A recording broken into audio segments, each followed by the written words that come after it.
Hello, and welcome to the 2022 Ohioana Book Festival. I'm Robin Nesbitt, and pleased to welcome to the Cozy Mystery Panel. We'd like to thank our festival sponsors and partners, all of whom you can find listed on the Ohioana website. And thanks to our official bookseller, the Book Loft of German Village. You can get copies of all the books featured at the festival by going online to bookloft.com. And now I'm pleased to welcome our authors. First up, we have Mary Ellis. Mary is a former school teacher turned USA Today best-selling author who's written 26 novels, including Amish fiction, historical romance, and suspense. Her first mystery, Midnight on the Mississippi, was a finalist for the RT Magazine Reviewer's Choice Award and a finalist for the Daphne du Maurier Award. Her latest series is the Bourbon Tour Mysteries from Severn House. Book 2, 100 Proof Murder, released August 3rd, 2021. Her latest Amish novella is Missing, available on Amazon Kindle. She enjoys gardening and bicycling and lives in Ohio with her husband and dog. Welcome, Mary. Thank you very much. It's good to be here. Thanks. Next up, Amanda Flower. Amanda Flower, USA Today bestselling and Agatha Award-winning author of over 20 cozy mystery novels, started her writing career in elementary school. When she read a story, she wrote to her 6th grade class and had the class in stitches with her description of being stuck on top of a Ferris wheel. She knew at that moment she'd found her calling of making people laugh with her words. In addition to being an author, Amanda has been a librarian for 15 years and is starting an organic farm of her very own with her family in Northeast Ohio. Welcome, Amanda. Thank you. I'm happy to be here. Next up, Julie Lindsay, also known as Bree Baker, is a Midwestern writer obsessed with a small town hijink, Sweet Tea in the Sea. She's been telling stories to her friends, family, and strangers for as long as she can remember. And more often than not, those stories feature a warm ocean breeze and a recipe she's sure to ruin. Now she's working on those fancy cooking skills and dreaming up adventures for the Seaside Cafe Mysteries. Bree is a member of Sisters in Crime, International Thriller Writers, and Romance Writers of America. Welcome, Julie. Or Bree. Yeah. Last but certainly not least, we have Patricia Sargent, who writes under the name Olivia Matthews.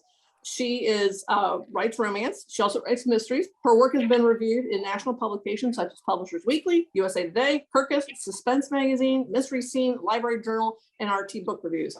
Her mysteries put ordinary people in extraordinary situations to have them find the hero inside. Welcome, Patricia. Thank you so much. I'm happy to be here. All right. Well, we have a great panel today. Let's talk first about your latest book. Who wants to go first and tell us what your latest book is about? And if nobody starts, I'll pick on somebody.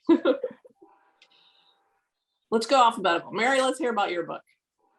All righty. My latest book is 100 Proof Murder. 100 Proof refers to bourbon. Bourbon has to be at least 100 proof or it won't be bourbon. It is set in the bluegrass state of Kentucky. It follows up One for the Road, also set in Kentucky. And although I'm not a bourbon drinker, I do like taking tours of just about anything and anywhere. And I was fascinated with the entire bourbon industry and how it's grown from very humble beginnings in the mountains with stills into a multi-billion-dollar enterprise. And Kentucky is renowned for their for producing bourbon. Of course, my heroine is a tour guide. She's a writer actually. She's a writer actually, but she goes on these tours to research, and of course she stumbles upon a body. And she, although she's not an investigator per se, she takes it upon herself to solve the mystery that is connected in an obscure way with her own family. Cool. Thank you. Sounds great. Amanda, how about your latest book? My latest book is Put Out to Pasture, and it's the second novel in the Farm to Table mystery series. It's set in Michigan, in Cherry Country near Traverse City. And if you're familiar with like Sleeping Bear Dunes, it's that part of Michigan. And the series is about a true crime television producer who grew up on a farm, and she's returning to the farm to save it because her father kind of let it fall in disrepair. So she left her Hollywood job to come back to Michigan and save the family farm.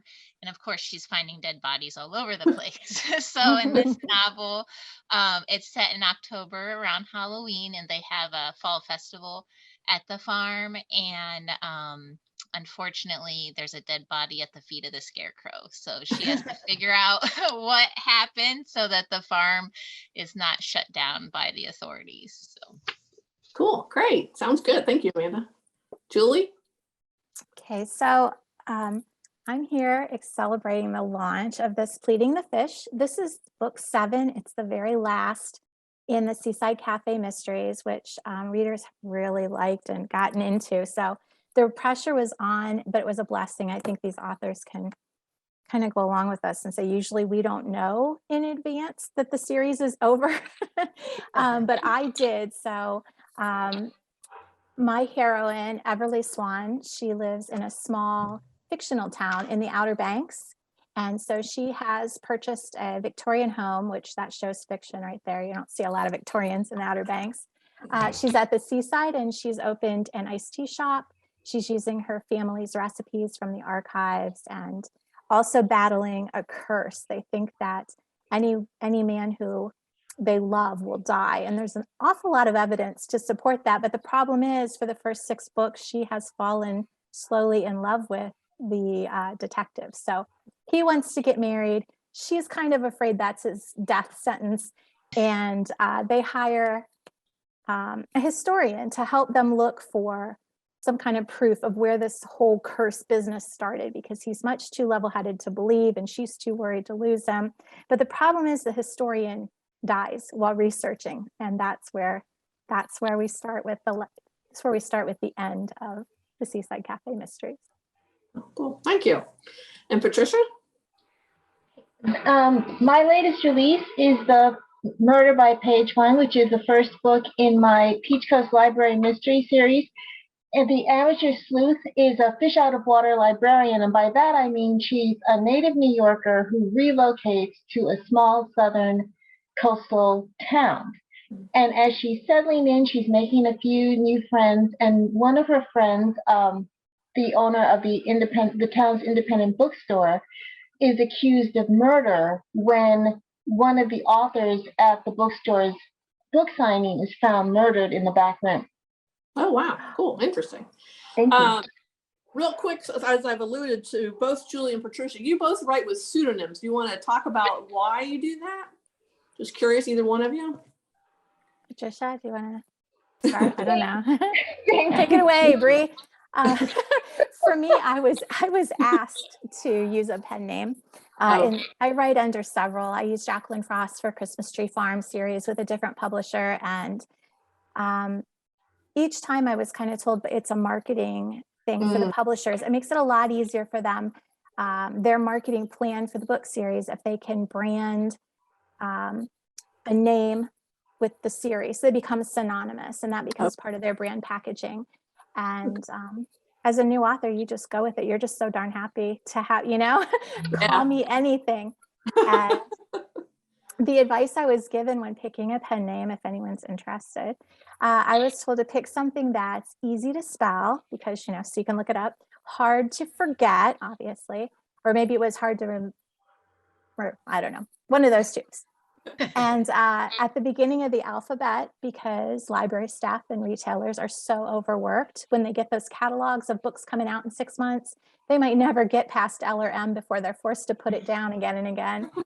And then from there, I make a list and look and make sure the website's available.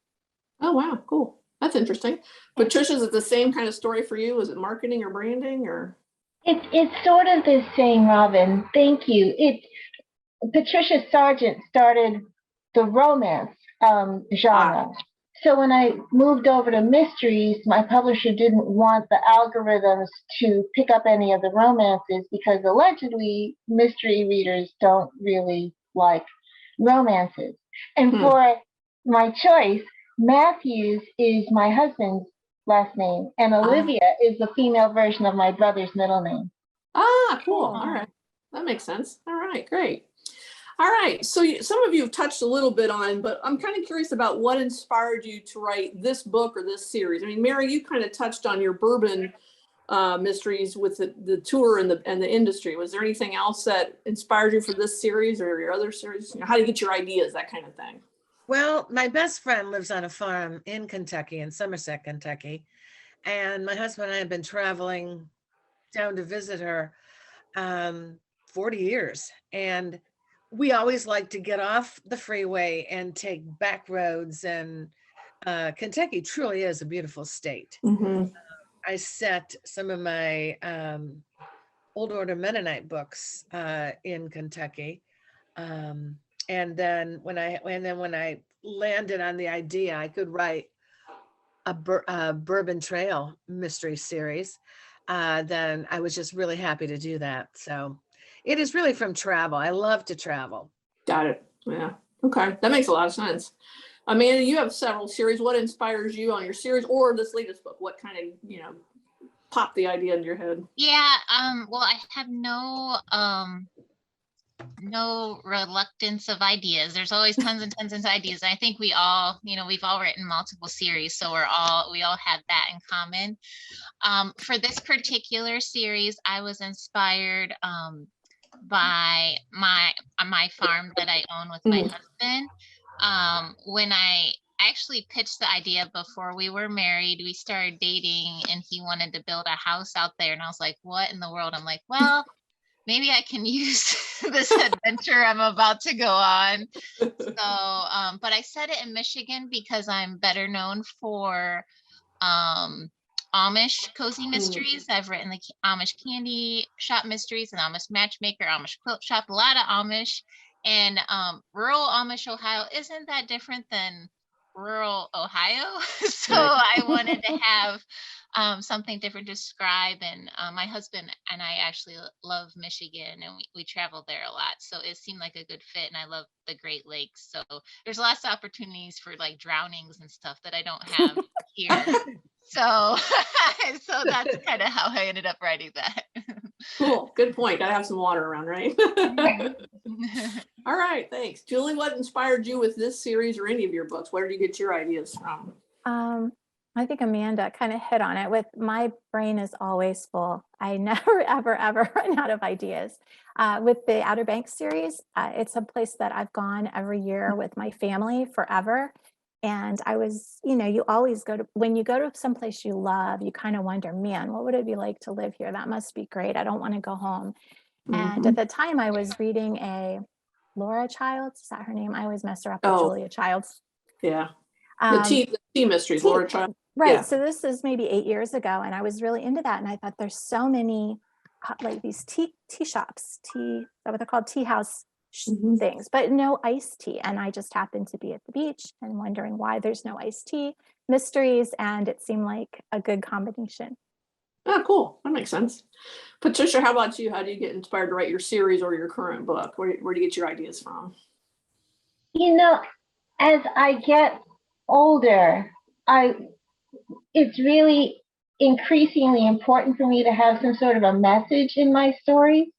So the last couple of series I've written, I took professions that I really admire to put them in the forefront. So with my Sister Lou series, they were the Catholic sisters, and with this one, it's a librarian, to try to put that industry and that service in a spotlight, And I also wanted to do a fish out of water character. So to take a native New Yorker and put them in a small southern town and have her struggle with the southernisms and the different cultural habits, it was a lot of fun. Yeah, that's interesting. So I get to talk about libraries all the time. I know. As a former librarian, I know Amanda is. Thank you very much. Yeah. Kind of a side question with the inspiration. Do you guys do a lot of research, or do you just say, "Hey, I can travel there"? I mean, but do you do any kind of research? Anybody want to take that question on?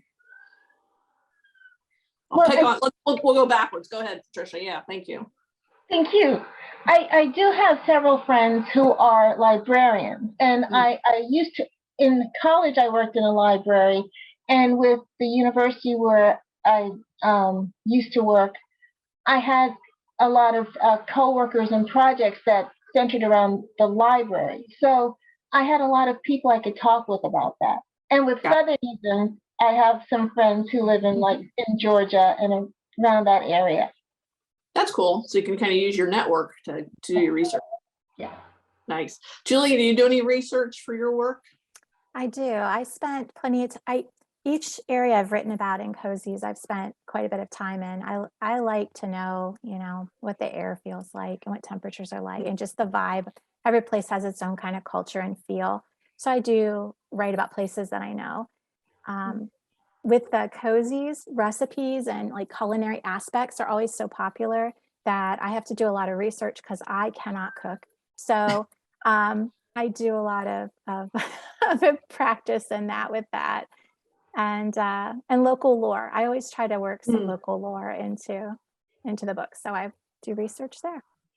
That's cool. Because, readers like that when they read something, they're like, hey, she knew enough to put that little piece of information in there. Yeah. Yeah. Amanda, how about you? Do you do any kind of research for your work? Yeah, absolutely. For this book, traveling to Michigan and then a lot of first person research, figuring out how to run a farm and do farmer stuff. But in September, my first mystery in my Emily Dickinson mystery series is coming out, and it's called Because I Could Not Stop for Death. Oh, wow. It comes out September 20th, and immense amount of research, like for several years, to be able to write Emily Dickinson as a sleuth in 1855 Amherst, Massachusetts. So it was quite an undertaking, and I'm excited for people to read it. And it's not a cozy, so it's a little bit different for me. It's a traditional historical mystery, but yeah, like tons of books, tons of contacting librarians. Can you get me this article? And it's not just researching her life. It's like I had to know as much about 1855 and the culture then, and it's pre-Civil War, so there's a lot of things about like the Underground Railroad and stuff like that I had to really get into, and I really loved it. As a former librarian, I could have probably, I had to stop myself. I'm like, okay, now you need to write the book because the book is due. Just do all the research and never turn out your work, huh? Right. Yeah, I understand. Mary, do you do any kind of research for your works other than traveling? Well, that's and while traveling, you interview the people in the culture that you're trying to portray. I was, being that since I'm born and raised in the Ohio area, although I've always been fascinated with the South, I kind of started this mindset that the South is all the same. And then I started going to Charleston, and I went to Savannah, and I went to New Orleans, and I went to Natchez and Pensacola, and I set stories in all of those places. And they're nothing like each other. Everything is different. The food, the language, the culture, what brought it into fruition historically. So I just love history also. I just love history. And although my books are not historical, history plays a role in how the people are today. And so I love it. And I try to stay in local B&Bs and eat at diners and stay away from Applebee's and stay away from Motel 6s or whatever, and meet real people who have spent their life in places like Memphis. So that's it. So not only is that helpful for creating an accurate story, but it's fun, and my husband enjoyed it too, all this travel. Now we live in the South for 3 months. Yeah, it does. Sounds fun. Pardon? I'm wondering if we've lost her. Hello?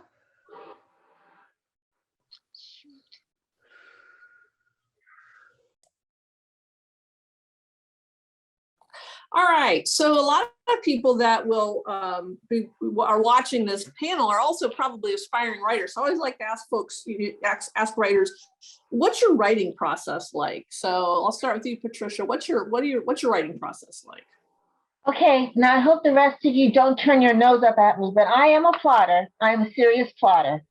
So I write a chapter by chapter, scene by scene outline before I start writing the manuscript. And part of that is because, to be candid, I have a fear of the blank page. If I have an outline, I know that I can at least put something on there besides chapter 1. That makes sense. Well, and a lot of people say just getting something on the page, and then you can always go back and edit, right? Exactly. The first draft, if you don't just start the draft, you don't have anything to edit. So Right. that's my mantra. Yeah, good. Julie, how about your process? What's your process like in writing? I'm a plotter, and I You're a do what plotter. Patricia does. Yeah. I create an outline, and chapter by chapter, scene by scene, I sometimes spend, several days getting it until all the red herrings are in place, the clues are in place, like everything. So you can read the bullet points and it's like a manuscript. Then I Wow. write a chapter a day. I've got 2 girls that read for me. I send them the chapters. I go on with my life. The next day, they usually have read my chapter and caught any typos I missed or asked any questions that maybe I know the answer to, but didn't get it on the page. And when I'm done with all the chapters, I give the whole thing a reread and it goes off to the editor. So Wow, cool. Very organized. Nice. Amanda, what's your process like? Oh, golly. I'm the opposite. I'm a pantser. And Julie and I have talked about this extensively many times because we're completely opposite. So I don't have a plan. I don't know who the killer is. I don't know anything. I just sit down and I write. So the first thing I write is what I would call a fast draft. So it's probably almost 100 pages too short. And it's just kind of like a skeleton of the story. And it's full of typos and it's a complete disaster. And it's just written as fast as humanly possible. And then for me, writing is like making a cake. So that's like the base of my cake. And then I will rewrite the book beginning to end 4 times before I turn it in. So like each time I add and I add and I add, and I'm not retyping it like verbatim, like I'm going back using track changes. And so there's like, by the time it's done, there's like 5 different colors of track changes on it for the different, and I've tried to outline, I aspired to outline, but my brain doesn't work that way. And every time I've done it, it's been a frustrating experience. So what I tell aspiring writers is you just need to do it the way you can do it. So there's no right way to do it. My way's super messy and I wish it wasn't, but it works. Right. That's what I've heard. Everybody kind of has their own methodology. And I think that's why it's always interesting to hear everybody talk about it because nobody writes the same way. Yeah. Mary, what's your process like? Are you a plotter or are you just like, let's go? I'm a plotter, but it isn't as stringent as Julie's, unfortunately. It's a looser plot. I do go chapter by chapter and scene by scene, but I'm anxious to get the story started. So often I have to change it as I go along. I have to change the outline. I get to that part and I'm going to set, and I think, oh, that doesn't belong here at all. I'm going to put that somewhere else in the story or not put that anywhere in the story. And once I did change who the person, the murderer, I had reached a point in this story and I thought, if this got any more transparent, this person's the murderer, it would be saran wrap. So I changed. And my editor said, well, that was interesting. That's not the same killer that you had in your synopsis. And but she liked it, so we were good to go. Good. But I need to have a skeleton, but I don't always stick to the skeleton. Right, understood.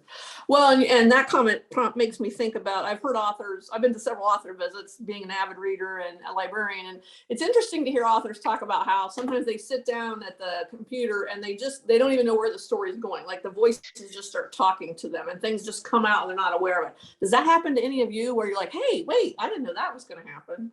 Oh, all the time.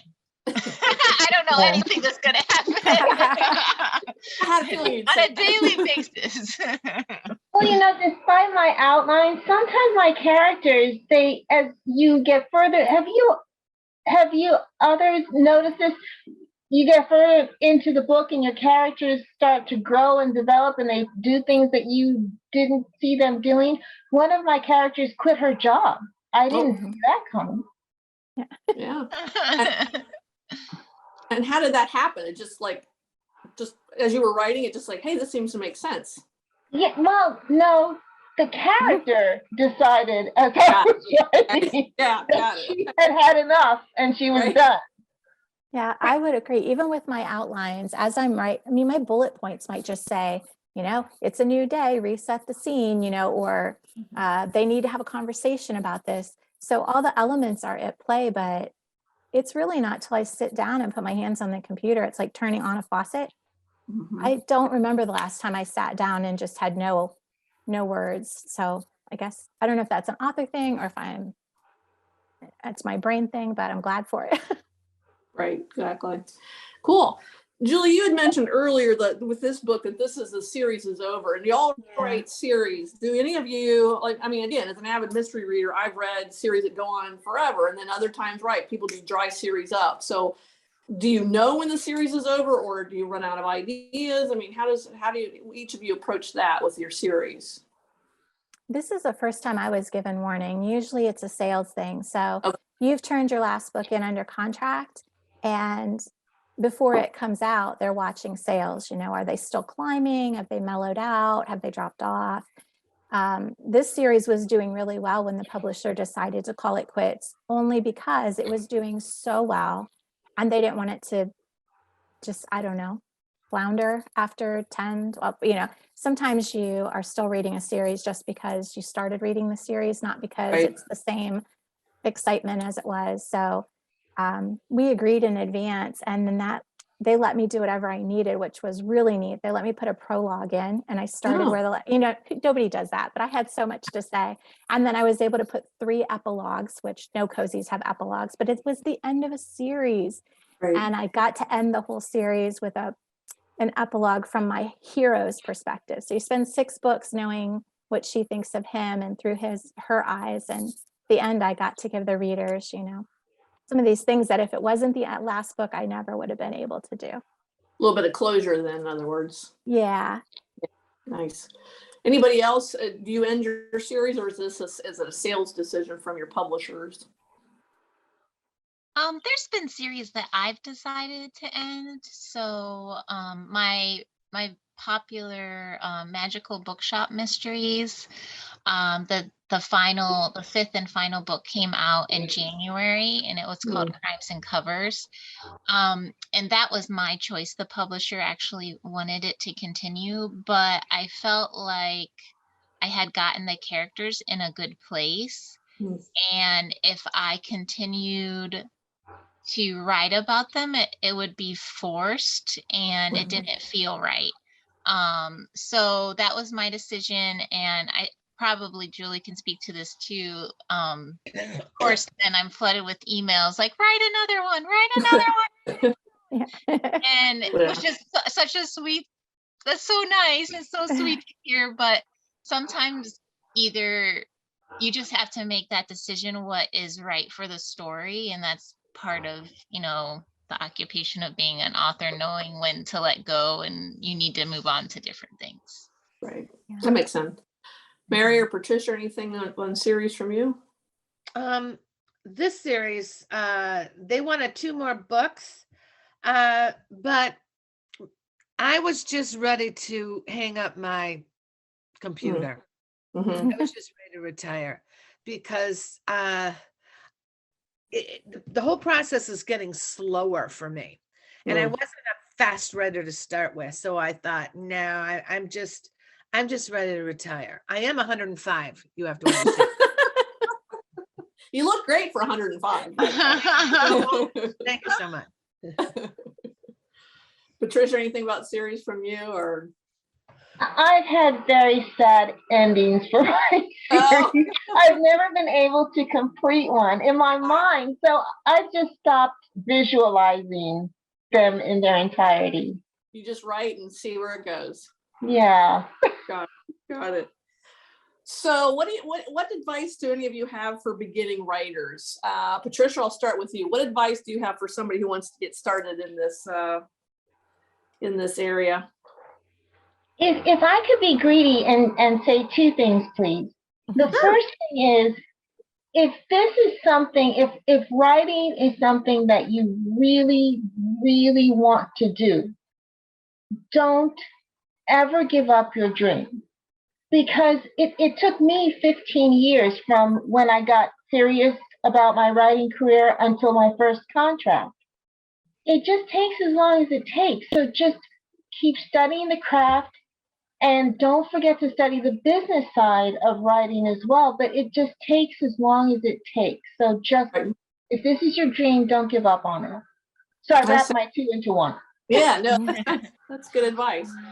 Julie, how about you? What's your advice for beginning writers? I really like Patricia's advice. Aside from that, I don't know. Don't give up, I think, is the most important thing, but you've got to read a lot and write a lot. I know people say that, and new aspiring authors get frustrated. They'll specifically ask me, hey, do you have advice besides telling me to read and write? Oh. But that's really such a great advice, because if you can, especially if you're reading bestsellers and you're reading what's new on the list, then that's your best chance of seeing what was most recently purchased and what is hitting, like what readers are reading right now. So style of writing and things, it changes over time, and you want to be able to submit something that looks like what editors can sell, because that's what matters. They want books they can sell. And I think that we've all heard editors and agents talk about the books that got away because they fell in love with stories there wasn't a market for. And so even though the writing was beautiful and the story was superb in another lifetime, maybe, but you have to know what's in the market. I feel like I heard a story about that about Robin Cook. I'm kind of dating myself, but Robin Cook went to medical school and then he decided he didn't want to be a doctor. And he did exactly that. He read like all the bestsellers on the bestseller list, and then he started writing, and boom, off he went. So yeah, cool. Amanda, what advice do you have for beginning writers? I would agree with what Patricia and Julie said. And also I would say, look for the bestsellers, like she said, in the genre that you love. So if you don't like fantasy, don't force yourself to write a fantasy because you've seen that fantasy authors are getting six-figure advances because it will be very telling to an agent and editor that this is a forced book. So when I started writing, it was never any question that I was going to be a mystery author. I fell in love with mysteries like as a 10-year-old with Nancy Drew and the Babysitter Club mysteries, and I'm dating myself.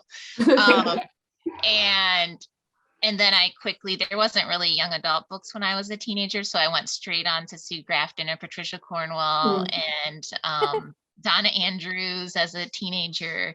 And people ask me all the time, like, why do you write mysteries? I'm like, because that's what I do. Like, that's my love. And even with my agent in the past has asked me to write romance early on. She's given that up now, but and she's asked me to write romance, and I was like, I'll write whatever kind of story you want, but I need to like be able to kill someone. So that is the criteria. Murder mystery. Oh, that's great. I love it. Mary, any writing advice from you for beginners? I think it's all been said. A couple of the people I have mentored, frankly, they want to give up too soon. It's a long process. Learning your craft, All the advice I've heard here has been excellent. Read a lot in the books that you want to write someday, and hone your craft. You know, you're not going to be good at everything immediately. Maybe you're not used to research, maybe you're a research guru. I found in my first book that I ever wrote, it didn't get published until much later, and it had to be rewritten extensively. But because I love history and I love research, it was like a textbook. It read like a textbook. It was supposed to be a historical romance set during the Civil War. Well, and it was just jam-packed with facts and figures and, you know, semi-facts, because most of this I made up. But, you know, you just have to learn the craft, and sometimes your own particular passion will lead you down a garden path. So you have to make sure that when you get to the end of the day, what we are doing is entertaining with our stories.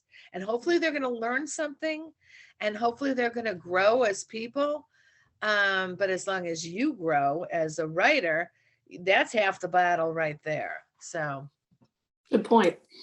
I would say, and not that I have any advice, but having been a librarian and helped lots of aspiring writers, get a hold of the writer's market. If you can't buy it, get a copy from the library. It's an invaluable resource. So people always come in and, you know, ask about getting published. I'm like, I just go grab when I work, I'm retired. When I grab the book, I go, here, check that. So the next question I have is, again, being an avid reader, people always said to me, well, why don't you write? I have never wanted to be a writer. Never. It's not in me. But so my question for you all who are writers, what inspired you to become a writer? I mean, it sounds like we're all readers, but then what made you put pen to pencil or strike a keyboard? And I'll start with you, Mary.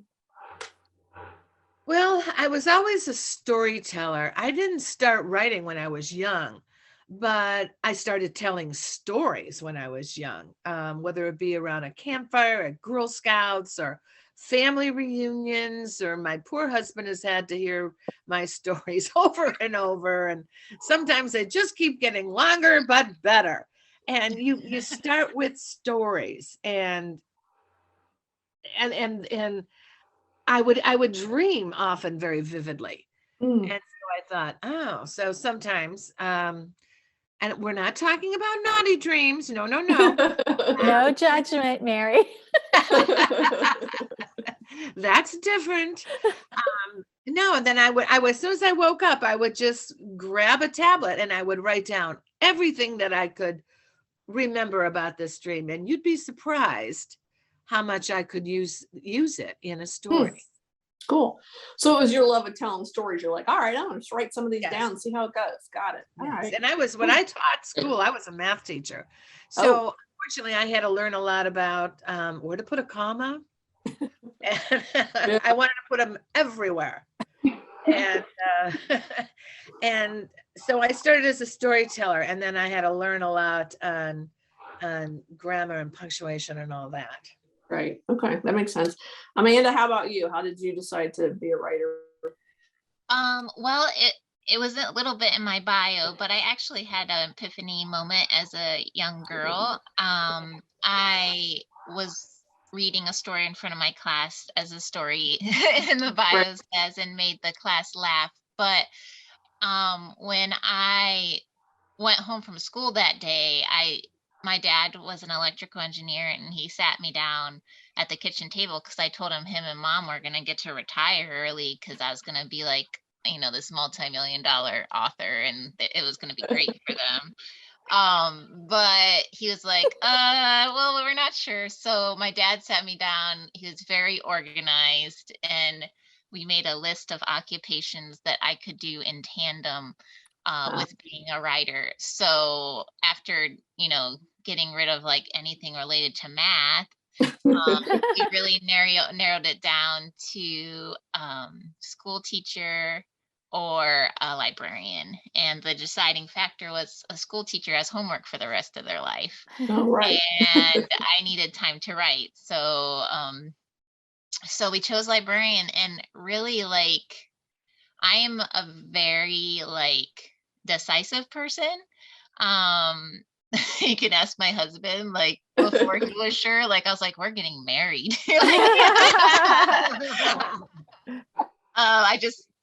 Like this, I'm like, I'm gonna make this happen. So I was like 11 and I set a plan in action and went straight through college with that and went right into library school. So then I was it took about 10 years of being published and being a librarian at the same time before I retired in 2018 from being a librarian. But the only bummer is my dad's not alive anymore, so he didn't get to see the plan fully executed. But he and I sat down and made that plan many, many years ago.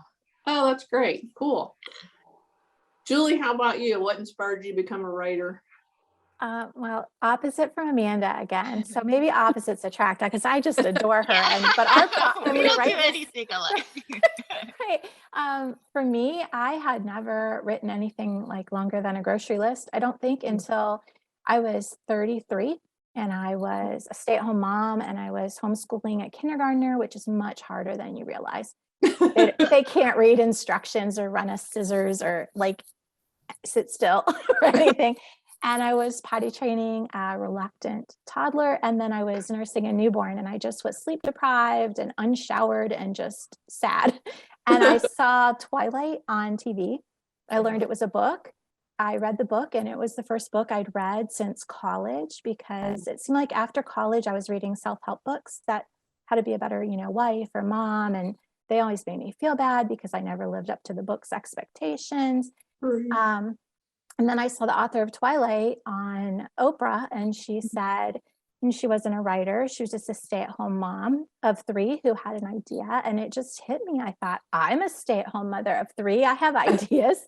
And, nobody remembers my name. They still call me so-and-so's mom or so-and-so's wife. But, and I Googled, how do you write a book? And I called my husband at work because I'm like, there's a whole world. There's like this whole subculture, this whole people group that just want to publish a novel. And I found my friends there. And I don't know, I wanted to give everyone else the break that I got when I read that book, that what that author did for me. And so I've been working on that for a while. Cool. That's awesome. Good story. Patricia, how about you? What said, okay, I'm going to write now? And you might have mentioned that it was a while, but what was the spark that made you say, hey, I'm going to be a writer? The library was the spark that made me realize I wanted to be a writer. When I was in elementary school, my sister and I would go to the library every weekend, and it was walking distance from our house. And I read this book, Black Hearts in Battersea by Joan Aiken. And I just loved that book. And I wanted to write a story that made other people feel just as excited and happy as that book made me feel. Oh, cool. That's interesting. Great. So we've all talked about reading a lot, and I know a lot of you read mysteries, obviously, because you talked about reading in your area, but is there anything else that you like to read or authors that you like to read? And I'll start with Patricia. Is there other things you read other than mysteries? I know you write romances, so maybe you're a romance reader too. It's easier to say what I don't like to read. Got it. Fair. Oh, are there pages? I'll read it. Got it. I like fiction and nonfiction. Okay, got it. Julie, what's your favorites to read? I'm reading almost exclusively the last few years. I can't get enough romantic comedy. And I am also liking historical romance. So okay, cool. So does that make you a Bridgerton fan then? Oh my gosh, yes. I just started the season 2. Yeah. That's what I figured. That's a side. I know we're cozy mystery, but it's fun to see that kind of thing get on to TV, and to introduce that world to lots of people out there that normally people are just reading and covering up the covers, right? Yeah, all these streaming services, I think, have given authors some hope of one day seeing that, because every new streaming service needs to populate their account with new, original material, and they're looking at the book industry. So I'm hoping cross your fingers, ladies. I'm hoping more show up. So, Amanda, what do you like to read? Well, I definitely am a mystery reader, so that's what I read primarily. But I also, it makes sense. Like lately, I've been reading a lot about 19th century American literature for my Emily Dickinson book. So for the most part, recently, it's just because of this new series I'm writing. I've been reading a lot of history books, watching a lot of documentaries on the time period and that sort of thing. But I love it. Like it doesn't feel like homework. Oh, It's cool. fun, and I love learning all the little teeny facts that or little bits that I try to pepper in, and like I'm like, no one except a really like a history nerd is gonna, or someone that's like obsessed with Emily Dickinson, like when she went to Washington, D.C. in 1855, which also is true, and it happens in the book, she had ice cream from an ice cream shop at the first time. So I was like, oh, well, we have to have a scene at the ice cream shop. And only someone that like really knows Emily Dickinson would know that. But I'm like, I can't wait till someone says something good, you know? That's cool. Yeah, that's pretty fun.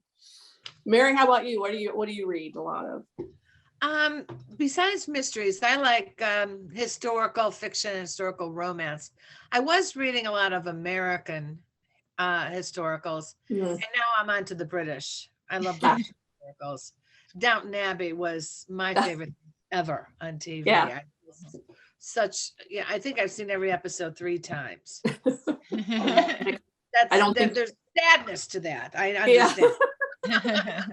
I don't think you're alone. I think a lot of people have done that. All right, we're getting close to the end here. Is there anything I didn't ask that you wanted to talk about, either as a writer or any other advice or thoughts or anything you want to share with our panel viewers? No. One thing that I would like to just tap on again that Mary had said earlier, for aspiring authors, it's really important to study the punctuation and grammar. Yeah. That will help you impress your editors and agents if you can get the sentence structures and paragraph structure as well. That makes sense. If you can make your editor's job easier, they're more entitled to take you on, aren't they? And I'm assuming all of you have agents as well. I mean, yeah, because I guess I did meant to ask about the publishing process. I know sometimes it takes really long. Sometimes people hit it really quickly. Patience is probably the byword here for that. Yes. Yeah. And would you advise people to get agents if they do decide to? For traditional publishing, I think so. They need it. Yeah. If they want to write for one, especially if they want to write for a bigger house, they need Right. an agent. But it's very important to get a good agent, because you may have heard that saying, a bad agent is worse than no agent. yeah, Just be that's true. careful. Yeah, that makes sense. Here's where the writer's market comes in handy again, I would say. Yes.